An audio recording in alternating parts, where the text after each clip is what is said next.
Greetings. My name is Professor Matthew Kidder, and I'm just really excited to be teaching this course for you uh, in this class. This is actually one of the one of the classes that I've designed for you for this business school that is really designed to sort of bring you through the things that really excite me the most about economics and data science.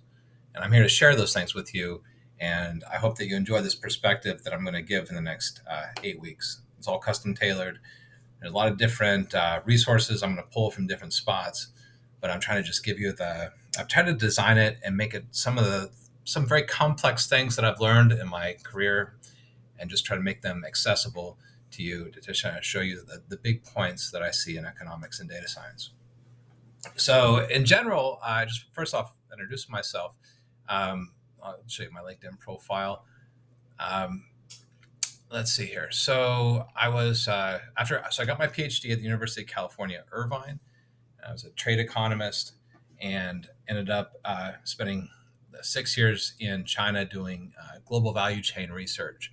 So actually, it's 3 years. I had an official appointment from 2016 to 19 at University of International Business and Economics, and I was working for a think tank doing global value chain research and writing policy reports for the World Bank during the U.S.-China trade war. So that was very interesting. I got a really exciting kind of experiences there. But I said 6 years. You see 3. You're going, what's going on? Well, 3 years prior, you see my PhD. I graduated in 2016. In 2013, I started my engagements in China and started spending extensive time there. And so that's why I say 6 years. In that time, I've gained some very interesting sort of macroeconomic perspectives on development trade that I'm going to share with you to some extent. But the thing that I'm very excited about is on the statistics side and the macroeconomic side. We've got a lot of things here. Now, after I left China, I actually got out of there kind of by the skin of my teeth. It was very uncomfortable for me at the very end of that stay, and I found myself looking about. To be honest, I tippy-toed out of there. It's like, okay, guys, I'm not going to spend time in a Chinese prison because of these geopolitical conflicts. It was crazy. I'm not going to do it, and forget about it. See you guys later. And where am I going to go? Well, I was able to come to a nice place in our country, South Carolina, kind of in the heartland, where I've been able to write some policy pieces and some other things that are very critical of the Chinese Communist Party that kind of actually resulted in me receiving some threats of being arrested if I ever go back there. So the nice thing is I've been able to actually speak about things that I've experienced very openly and honestly here in South Carolina. And I don't think I would have got that chance if I would have gone to a company like Google or other things where they've got these kind of policies where you can't actually speak up on politically charged type of statements. So I feel very blessed to be where I'm at. After I've left, I've since been the chief operating officer for the International Trade and Finance Association.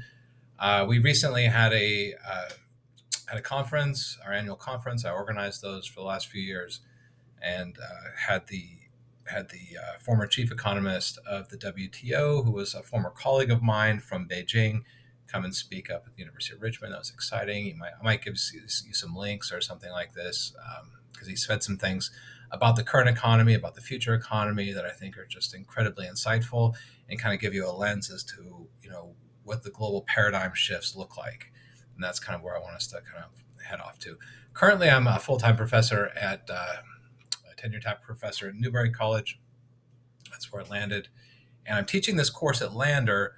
I have to say, I was brought in to sort of revamp a course that was very textbook.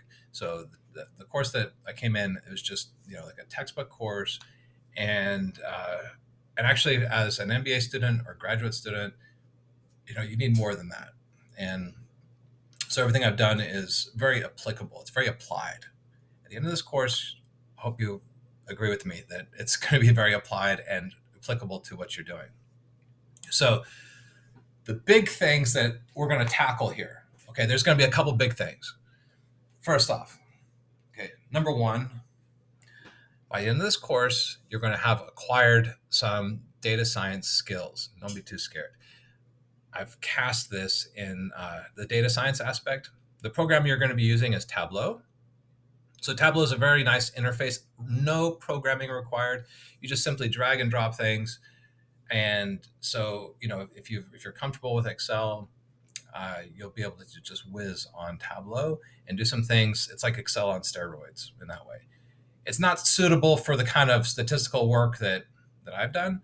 So outside of my policy work, I'm as a data scientist, I'm very much into causal types of analysis. So I try to actually find like cause effect relationships. And I've pioneered some combinations of machine learning onto so AI, artificial intelligence, using artificial intelligence to make cause effect type of predictions at the individual level, which is really just phenomenal. And I hope by the end of this class, I carved out like a little section to try to show this aspect of my research interest is trying to get into these kind of nitty gritties of causal effects. But in the end, causation is where all the gold is in statistics, in my opinion, in my humble opinion. So much analysis is done with correlations. Tableau is going to be great for that. The really big insights, I feel like, are the causal ones. Understanding that, if we change this, what's the effect? And so the first part of the class is going to be dedicated towards microeconomics. And it's going to be seated in the theory of price. So we're going to be looking at price sort of theory, but the theory is very light. What's going to be more important is the application. The big question is, how do you set prices? That's pretty big, right? From a company standpoint, how do you set prices? How should we set prices? I'm going to give you all kinds of different ways and price strategies. We're going to look at things, and I'll show you a data-driven approaches. We'll show you strategic approaches. I've got a Harvard Business School simulation that you'll do that's going to maybe combine some other approaches that are not as textbook. I've got a whole textbook on price and revenue optimization that we're going to take parts of. And if you're inclined, it's a great introduction to sort of dive deep.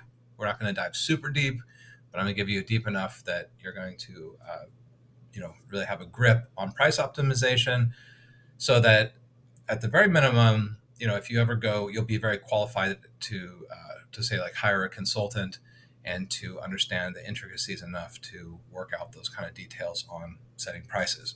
So that's the first part of it, is actually price optimization, and we'll be doing some exercises using Tableau kind of along the way throughout. Now, price optimization I've sort of put off, and revenue optimization, that'll be the first 4.5 weeks of this course.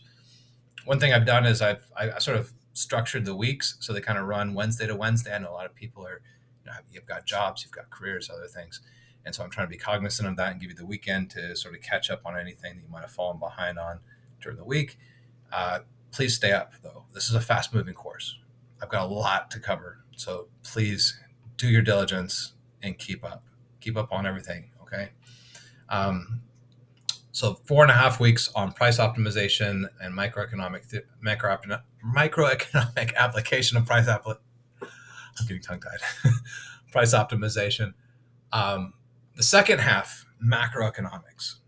This part is going to be, I think, something that I was super excited about sharing with you, and that is sort of how asset bubbles are just fundamental to understanding the big movements in the macroeconomy. So we're going to look at asset bubbles and booms and busts that go from World War II all the way up to the current 2008 and beyond into the COVID period, and then looking into transitions into the future, sort of what we're looking at. So by the end of the macroeconomic session, you should have a really good grasp on the big picture of macroeconomics. And I'm actually fairly excited about this section with asset bubbles, and by the end of it too, you'll understand how the government actually tries to manage some of these bubbles, some of the failures of some of the management techniques that they've used, and how those have changed over the years into what we see in the current period, and what some of the challenges are with what we've done currently. and that there are some major challenges. But actually, the big lift of all this is that if you understand asset bubbles, you will be a it's just going to infinitely affect your management capacity, because to some extent, so for let me just say, you'll be able to hopefully you'll be able to see some of these bubbles, in real time as they're being created, and you'll know, sort of some of the implications, and be able to make, some reactions, or make some adjustments to really make some sound business decisions based on the cycle, and based on the, whether we're boom or bust. You'll hopefully you'll have some good insights coming out of this. I can tell you personally, I've made some business decisions based upon some of these things that I saw in the COVID period. It worked out pretty well. Okay, so currently the bank is actually paying me to borrow their money, which is awesome. Okay, and hopefully I'll qualify that statement later in the semester. But having insights is going to make you be able to take advantage of those kind of opportunities. We had some great opportunities, um, and you'll be able to take advantage of them too. So we're going to talk about some monetary theory. We'll talk about the Fed. We'll talk about banking. I've got a lot of different discussions and things, and I'm excited. It's going to be big. So by the end of this, price theory, macroeconomic asset bubbles, as sort of through the lens, and history, looking at asset bubbles through that lens, and looking forward in the big picture of things. That's super exciting. Now, how does this relate? So, okay, how does this relate to international economics? You'll find out. Actually, the thing is that we are all so intertwined in this world. So, the thing about it, is that, with our monetary policy currently, I'll just say, it's got some global reaching effects on the dollar, on the internationalization of the dollar, on the and there's actually some inflation implications, some potential big looming giants out there that no one's even talking about. So big thing I'll say. I've successfully predicted. Okay, first off, when I came back to the U.S. and I saw the monetary policy, I knew inflation was coming before it was at least a year before it was even being discussed in the news, in the mainstream news media. You can see it actually just by looking at the money supply graph in the Fed, and I'll show you those graphs. I knew immediately it was going to be big. I knew immediately it was not going to just come and go, and so I beat the market expectations. And beating market expectations is how you use macroeconomics to make money in business. Okay, and I did that pretty well. I predicted it. I knew it. It was obvious to me. You can't print trillions of dollars and not have inflation. And printing trillions of dollars is not going to make inflation just kind of jump up and go down like you said, like they predicted. No, you do something like that, it was unprecedented. And of course, there's going to be substantial long-term inflation kind of periods, and I knew that was coming. Okay, and also at the same time, guess what? Interest rates were low. Interest rates were low. People were saying, "Oh, we're not even worried about it." And then they saw, "Oh, maybe we'll have some inflation." I knew it. You should know it too. Everybody should know it. If you know basic macroeconomics, you will know these kind of things, okay? And you will be able to make awesome choices. So, and if you're in the pricing side of things, you'll be able to do that. And then if you have some Tableau and you have some Tableau skills, it'll make you more marketable. And you'll be able to take some data, hopefully by the end of this course, and jostle it around and get some. You don't have to know causation. Correlation is good enough to actually draw and come up with a story. So by the end of this class, you should be able to take some data and story tell. Come up, what is this telling me? What's the story here? You should be able to do that by the end of this class. I'm excited. I've got very, very big hopes. This is the very first semester that this is going to be offered. Actually, it's to qualify. This is the fall of 2023, the first semester it's offered. And it's exciting. So if anytime you have any issue, reach out to me directly. I'm very happy to make modifications as we go, or just help you. Please do not feel lost or step behind in any direction. I will be there for you. Okay, so reach out to me, and welcome, class.